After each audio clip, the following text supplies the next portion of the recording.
Hello and welcome back to our long wandering chats. We are Regenerative Changemaking. I'm Marion Bristol. And I'm Erin Woodside. And so we try to have those long conversations about themes related to burnout, climate change, change making, um, yeah, and how to continue doing good stuff in the world without sacrificing our own well-being. So these are some of the themes that we have in our heads, and we just love to have conversations around it. So Yeah. welcome. So today we wanted to talk a little bit about wintering.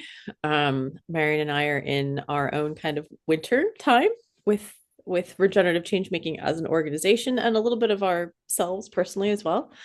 And we just wanted to explore what that looks like as an example, because wintering is sort of in certain circles become a bit of a term, a phrase that's getting tossed about, and people have different ideas about it or what it can be. And there might even be pressure like, oh, you need to winter and it needs to be this thing that you do, like another checklist or another habit or task that you need to do. So we thought we would just talk about our experience with wintering and why we think it matters and what that's been like for us and how it might fit into more regenerative ways of living and working. So, just maybe to start with, when we talk about wintering, we talk about the season of winter, and it comes from the idea of living according more to life rhythms. So, there is something called the rhythm of life that goes through those 4 seasons, and trying to follow and see how, as beings, we are cyclical, we are um, following kind of those rules, but our modern day and way of living have kind of disconnected from that, pushed us towards more like spring, summer, very active, productive, outgoing, action oriented ways of being. And what happens when we don't take into account the other ones, the autumn and the winter, and we become depleted. And to be honest, it's something like we are Not easy. It's not easy. we're not quite good at either, right? Because from very early on, we've been programmed to bypass a lot of the rest, a lot of the slowing down, a lot of the more reflective um, times of in our life. So it can be applied to our own life in a year following the seasons, but it's also applied to your own projects to extended period of time. It could be applied to your day. We go through different rhythms during the day, and so it's kind of how do we the big questions that we always have is like how do we match working according to our own rhythm, our body rhythm, our energy levels, with the pace of modern life, the expectations of work, that are actually very, very counter, um, that go completely against those natural cycles. So I guess maybe Erin, if you, I think that would be a bit of my question of like what did it look like for you not to follow it? I think as a way That's a to great, yeah, not to follow it. So, yeah, like to follow the dominant framework, which says we need to be productive all the time and constantly producing and constantly working. Um, I think, because we work in burnout and we're so attuned to being aware of burnout, what we have been working on the last several years is sort of resting for little bits more prolonged spread throughout to kind of keep us going. So we've sort of had maybe like a climate change version of winter in our life and in our org where it's very short and we do it and we take rests and we take breaks and we're very, very good about that. But I think there's something that I started to notice in summertime actually that we basically our efforts weren't producing anymore. We were working and we were working and we were sort of getting stuck and we were getting sluggish and we started to feel tired, not in a burned out way, but in sort of a we're complete. We've done the work we need to do. We're tired now. And there was also a sense that something else needed to happen. Not just that we stopped, but that we needed to maybe do a different kind of activity. So, not just productivity and looking to gain more and to grow and to build the organization, but we needed a different kind, a different approach for a time. And so we talked about in the summer, actually, maybe what we need as an org is a long winter. We need to kind of winter. And what happens in winter? Well, taking our cues from the wider world, in winter, you drop your resources down into the soil and you look at your fundamentals. So you're sort of slowing down your rates of productivity and reproduction, and you're bringing the sap into the roots, and you're actually creating, like, plants often put their energy into the soil and into tubers and into rhizomes. So you're putting it into what's underground, knowing, trusting that in the spring it will pop. And without doing that, you're not going to get the pop and the shoots and the new growth.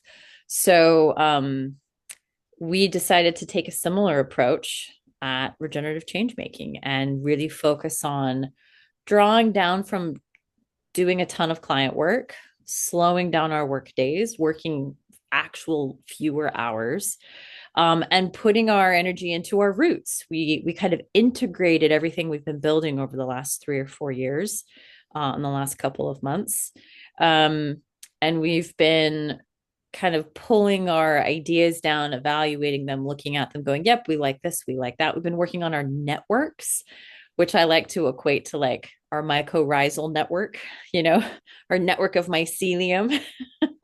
We're kind of like putting some time and effort into that. So, who have we met along the way? What conversations do we need to have? What are we kind of taking the right direction in the org and in the business?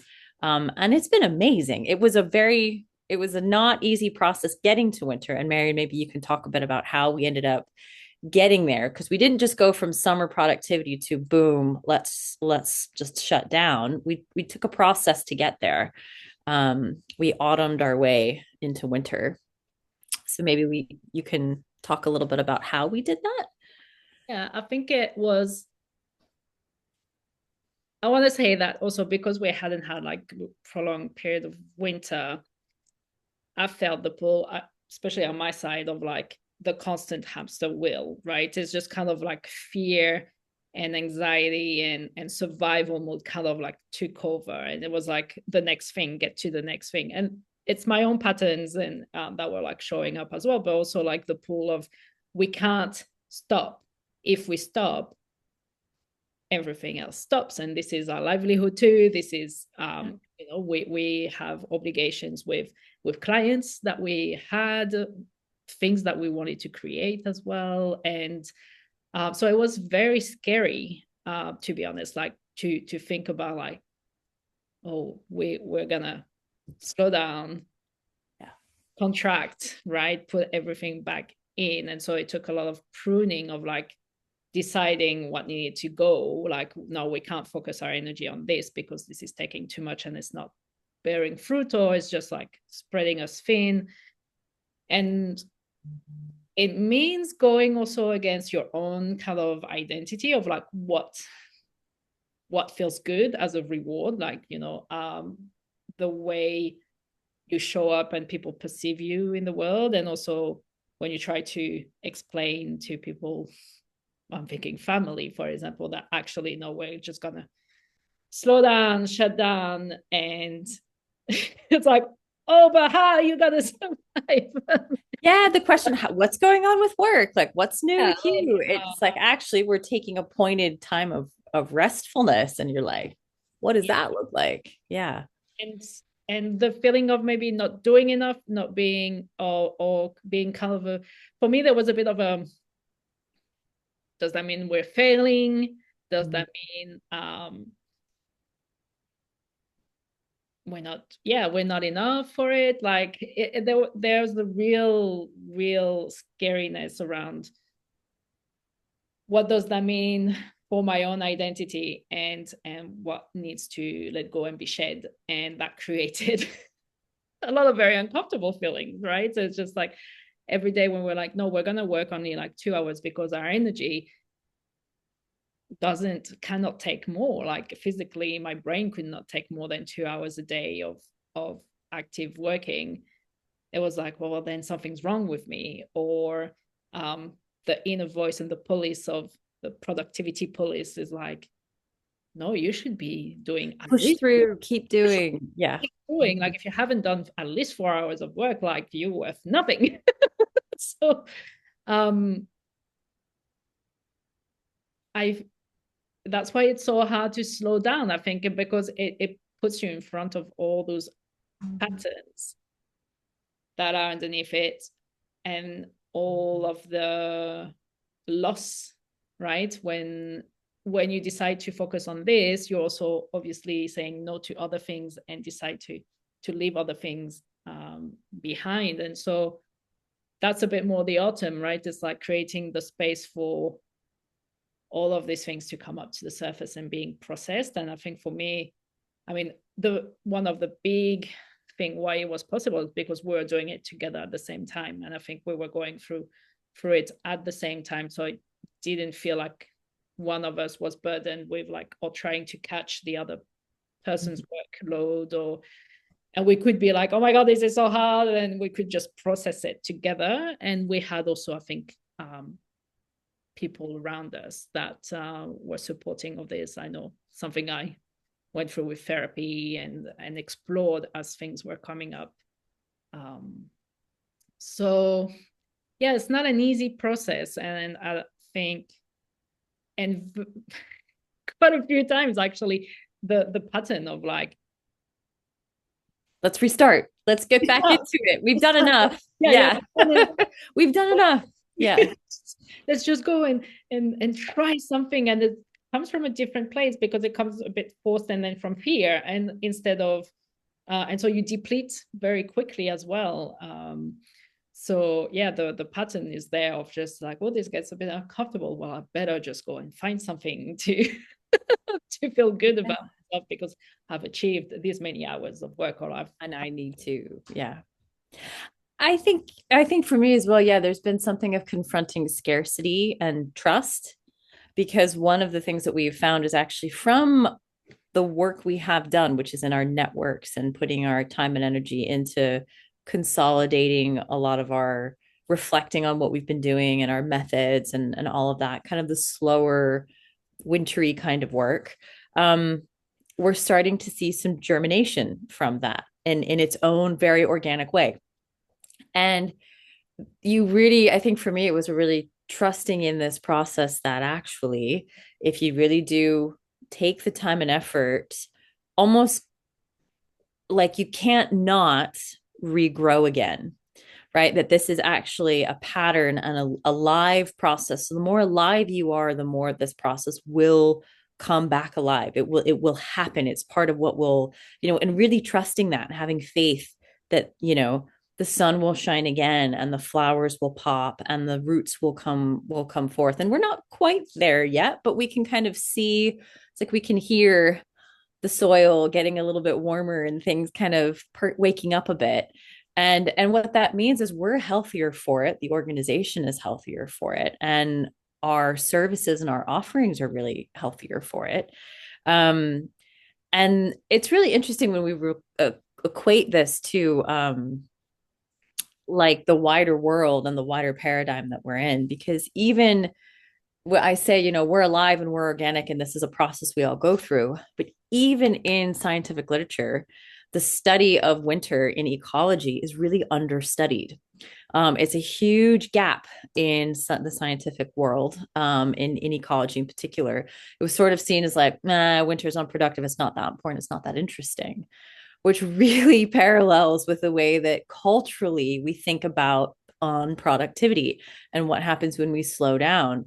And so now there's a real big push in the world of ecology to study winter, especially as the patterns of winter are receding around the globe and the planet is getting warmer, and we're sort of going, how do we adapt?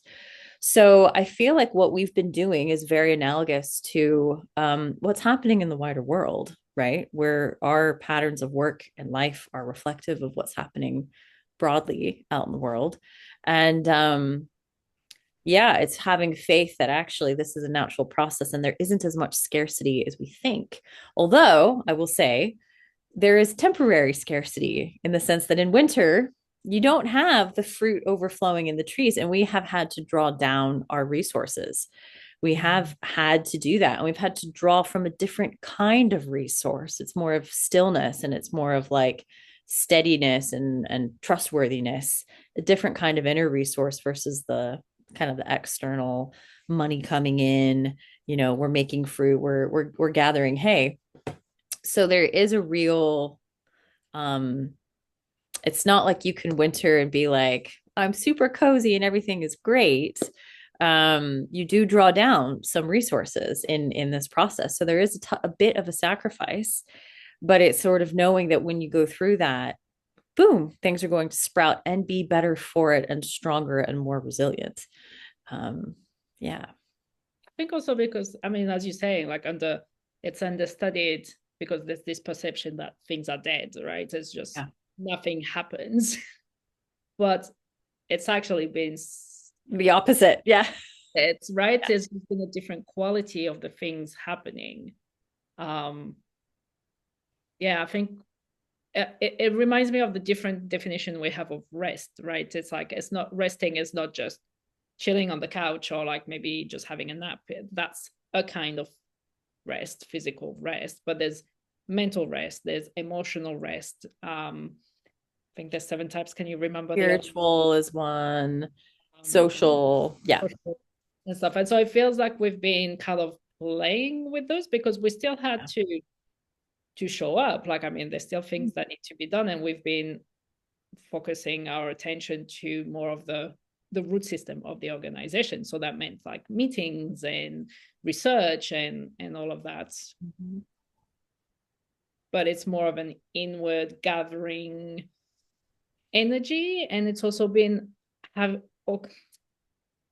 one thing I love in regeneration is to say like it's about fostering the conditions for life, right? And so in winter, you kind of prepare the soil Mhm. for the creation. And it feels like opening the space for, hey, we really want to put more attention into our network and the relationships that we have um, developed, but not really nurtured because we're constantly in the rat race, right? So Mhm. it's been so nice to feel like, oh yeah, I do have the time, and actually I want to be in those spaces, and I'm gonna make this is not just a nice extra, it is part of the process, and I choose to be here, and I'm gonna be present in here, and let's see what happens when we take the time to have conversations without really an end game with it, right? It's like, hey, you're cool, you do thing work that we really love, let's have a conversation and see where things go. See what And happens. it's been so nourishing, actually, very, very nourishing. And that's kind of what helped recharge the battery as well, and feeling grateful for the work that's been done and where we're at, and the people we get to meet, and what happens next. Yeah, and I think it's also helped us put into context what we've built, which is really quite wonderful. I think we've both been like, oh yeah, we're really quite proud of everything we've done over the last few years and really excited to let it take a life of its own, right? And to let these ideas flourish and grow, knowing that coming back to it in the slower ways is necessary. And yeah, not just a nice thing to do because, oh, look at us, we're slowing down, but actually vital. And we can again parallel this to the natural world, the wider world. The quality of a winter in a region is predictive of how well the growing season will be. So if you don't have a solid, strong enough winter, it's likely that the harvest in the future will be weaker and much and degraded. So there's something really important about the soil and getting cold and still and frozen. And the other day, so I'm in Scotland at the moment, and I'm sort of in the borders of Scotland, very, very cold. And I went for an icy, like -8 degrees Celsius walk the other morning. And it was beautiful. Everything had this thick, thick layer of frost. And the sun was coming up very slowly, and everything was just washed in pastel colors, just beautiful and so still. And it would have been quiet, except that the road that goes nearby where I was walking had all the morning commuters kind of running through, and the lorries went tumbling by with their big, deliveries needing to go, and the Amazon trucks, and so it really disrupted this landscape that should have been still and pretty quiet with, very low, murmurs here and there. And it felt like such a good example of that contrast between the humans who are continuing to work and be productive, and really we should sort of slow down. And you can have, like Marion said, this cycle, this rhythm can kind of happen however it needs to. And these days our rhythms are all discombobulated anyhow, so you might find that you need wintering in the summertime, and you might find that your seasons are very different size, and then things are stretched out and unusual. But it does help to try to align your seasonality of work with what's happening in the wider environment, because that's the energy of every other living being. So you're kind of aligning yourself with the energy of, the frost and the hibernation and the slowing down. It's sort of easier to access that. Just like I'm sure everyone has had that experience in springtime, where you get that first beautiful spring day and everything's popping and you just feel like skipping, and you can feel it, right? Because the earth is going woof, it's popping, it's coming alive, and you feel like everything's amazing because all of the energy of the wider living environment is reflecting that. So I think it has been easier as well to winter, because we in the northern hemisphere have been sliding into winter through this whole time. So I actually found that really facilitative and helpful to be like, oh yeah, I can be with that cold, be with the dark, especially as far north as I am. Yeah, for me, what comes to mind is really that the unprogramming and how long it takes, because um, if you're coming from a place or work that is like very emergency based or crisis intervention, and so the pace is completely like Yeah. go go go go, and for good reasons too, because I mean there is often life and death Yeah. involved, but that's why you have like RNRs, or you try to get out, and but it just created this sense of constantly being on and then completely being off. And having in the last 4 years been working from home, working on our own stuff, and having more of the day-to-day kind of normal schedule, you would say, like it's only now that I'm kind of able to tap into those seasons. Like it's taken this long to be like, oh, To this feel is them again, to remember them again. Yeah. Mm-hmm. and even I get caught. I got caught like 2 weeks ago, just because it felt so good. We had to prepare something, and so we worked more. We had a burst of energy in the midst of our winter, right? And it felt so good. It felt so good to be productive, to feel like, oh yeah, I've achieved this, and all of these things is being sparked, and then I'm going back into my winter, and so I just kind of like forcibly carried it. And then I was like, last week I was like, why am I so tired again? And it was just like, There we go. Yeah. overriding again the needs. And so being in tune with like your body sensations and your body's energy, and knowing the signs, but also being aware of how they play out in different contexts. I feel like I might be just making people feel like overwhelmed and just like, oh, am I going to get that? But it felt so much work. But yeah. It's a good point to add that, we work for ourselves. We have created this, so we have a lot of flexibility with it and a lot of the risk that goes with it, right?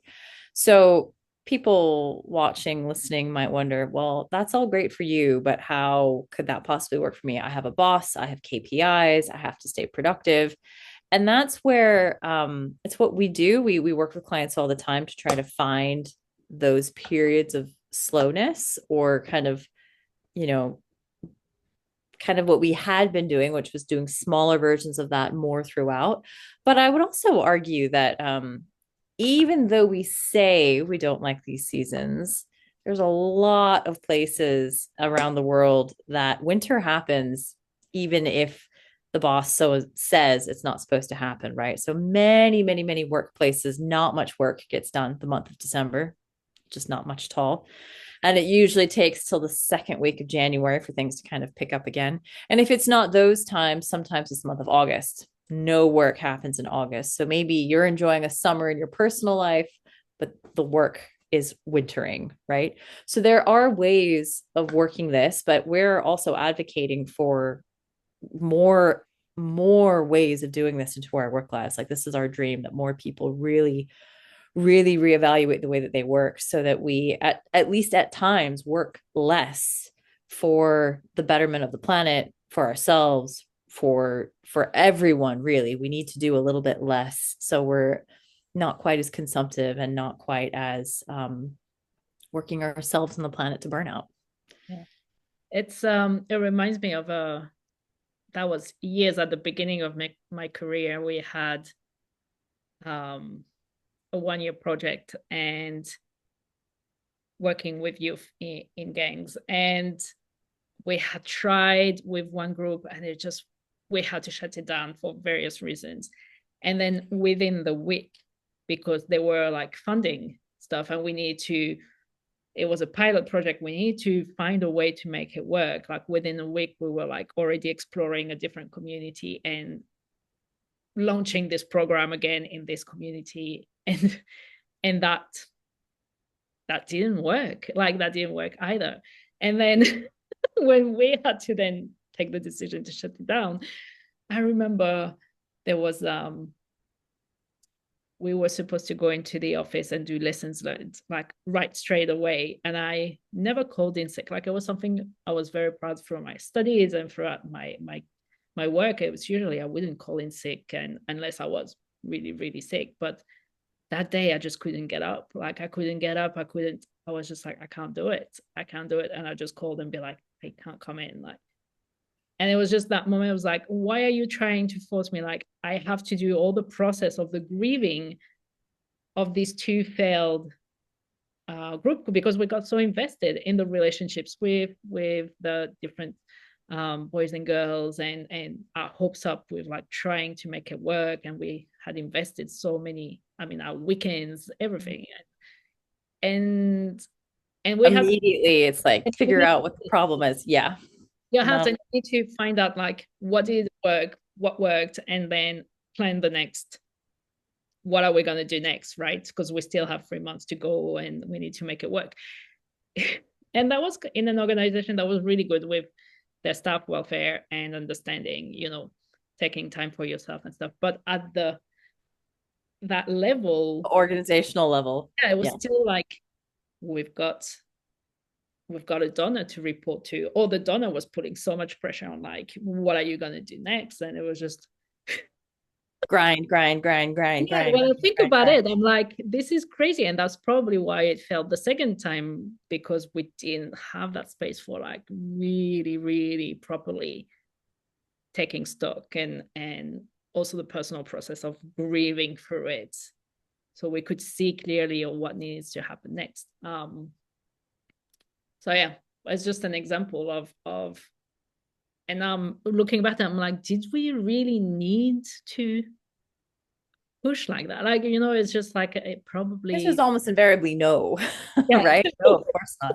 But it is the dominant culture, and it is the fear, and leadership across the board really are like, but we have to. And if we really slow down enough to examine where that drive, that fear, that scarcity comes from, it comes from the system we've created of extraction and this sort of power over that. If we're not extracting faster than the next guy, we're going to get left behind. We're going to fail. We're not going to meet our KPIs. We're going to get fired. The project isn't going to take off.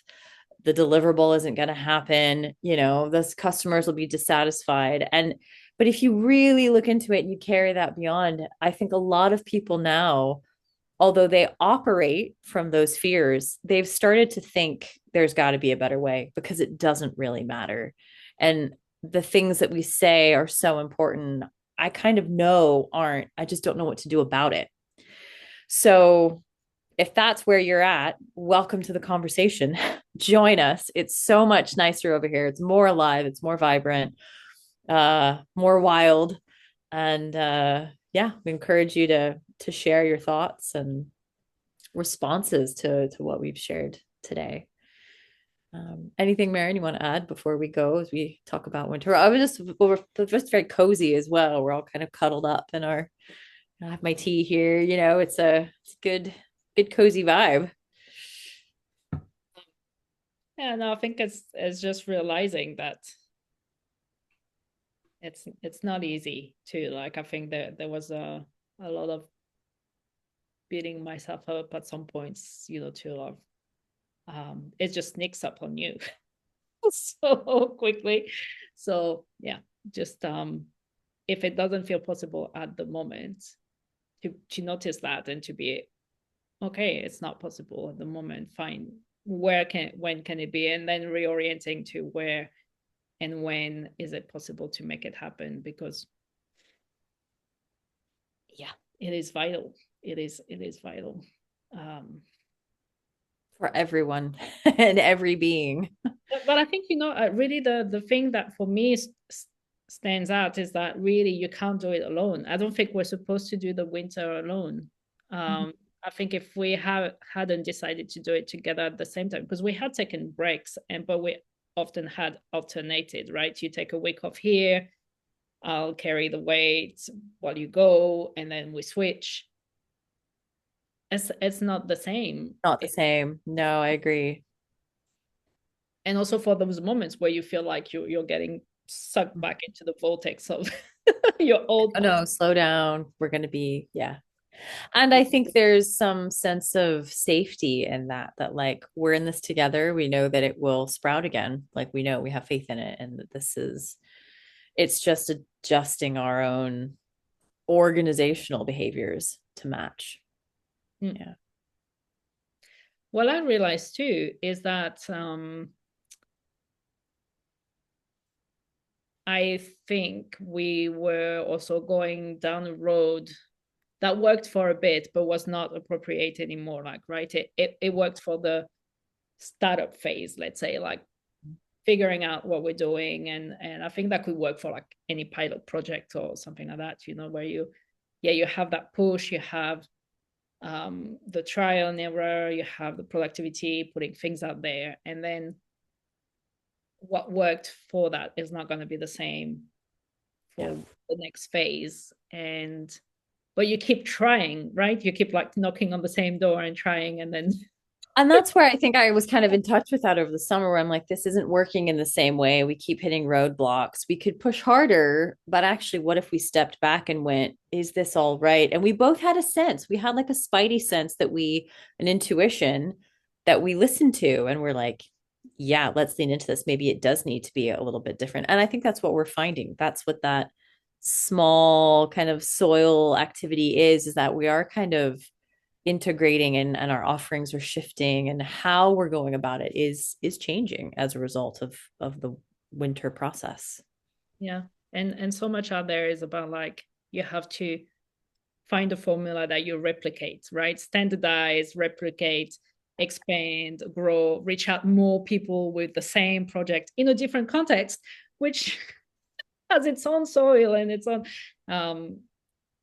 and if you don't take the time to really step back and reevaluate, is this still aligned with what we want to do, or is it aligned with where we're planting seeds? Is it the right soul for it? We Yeah. just get burnt. I mean, and usually who gets burnt is the people working on it and the people receiving on the receiving end, right? So It makes me think of just soil depletion. If you grow the same crop in the same location season over season, it starts to deplete the soil and will no longer grow. And it's a bit like that if you keep doing the same thing over and over and over again. And I think we're kind of like, well, we had great harvest from this bit, and we're noticing that it's shifted now. So maybe let's work on our soil and do some resting of the soil, and let's crop rotate, and let's sort of shift around. And I think let's put some diversity into the system. And that's, yeah, so far we'll keep you updated how we get on, but so far it's felt like the right call. Yeah. Yeah. Yeah. Yeah. Well, I think let's keep it short. Ah, well, 45 minutes later. It was lovely. If you stuck with us this long, thank you for joining us, and we'll be back again with some more thoughts on the regenerative change making Journey. world and journey. Yeah.